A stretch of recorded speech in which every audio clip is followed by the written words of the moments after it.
Faut vivre avec les mèmes. Faut parler en mèmes. De toute façon, les hiéroglyphes, c'était des mèmes. On y revient tout doucement. Un hiéroglyphe, c'est un mème. Il y a plein d'informations. T'as un pingouin avec un nuage, et ça veut dire tout un truc. Ils faisaient déjà des mèmes, les mecs. Eh ouais, on y revient.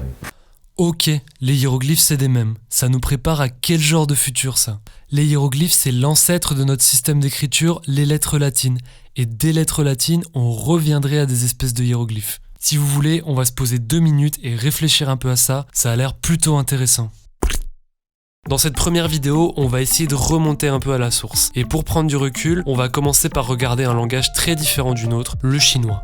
En chinois mandarin, il y a ce mot qui se prononce Wen. Et c'est un mot qui a un sens très riche. La première notion qu'on y rattache, c'est celle de culture. Mais en fonction de quand et comment on l'emploie, ça peut aussi vouloir dire langue écrite, langage littéraire, art et d'autres choses encore. Mais si on remonte un peu dans l'étymologie, on s'aperçoit que ça a un sens encore plus riche.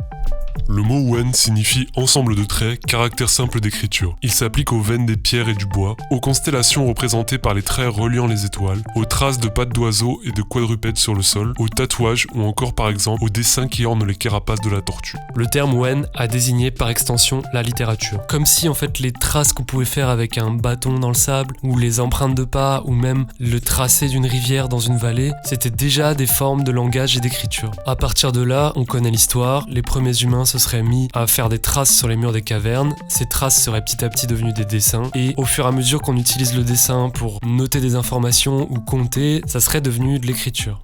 Ok, maintenant on va revenir dans une zone géographique plus proche d'ici, la Méditerranée, dans la période de l'Antiquité. Qu'est-ce qui se passe pendant l'Antiquité ? Les groupes de population voyagent, se mélangent, se battent ou s'échangent des trucs, comme par exemple de la nourriture, des religions, mais aussi des nouvelles technologies. Et parmi ces nouvelles technologies, il y a ce truc qui s'appelle l'écriture. Et comme la nourriture se transforme en voyageant, les systèmes d'écriture, ils font pareil.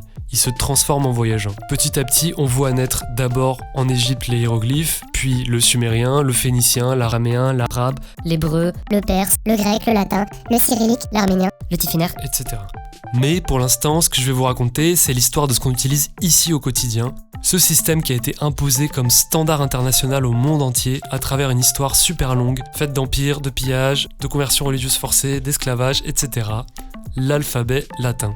Pour comprendre rapidement l'origine des lettres latines, on va dire qu'il y a 4 grandes étapes qui nous intéressent. Dans l'ordre, il y aurait d'abord eu les hiéroglyphes égyptiens, qui auraient dans un second temps été importés au Liban pour devenir l'alphabet phénicien, puis ça aurait encore traversé la mer pour devenir l'alphabet grec, qui aurait par la suite été encore un peu pimpé par les Romains pour devenir l'alphabet latin. Alors qu'est-ce qui se passe pendant cette évolution ? On va regarder ça avec un signe en particulier. On a ce hiéroglyphe égyptien, qui est littéralement le dessin d'une vache, puis ça devient Alep, le caractère phénicien, qui est à la fois le dessin simplifié d'une vache mais aussi une syllabe. Puis Alep se simplifie encore pour se transformer en alpha, la lettre grecque qui ne représente plus rien à part un son, A, et qui finit par devenir A, la lettre latine.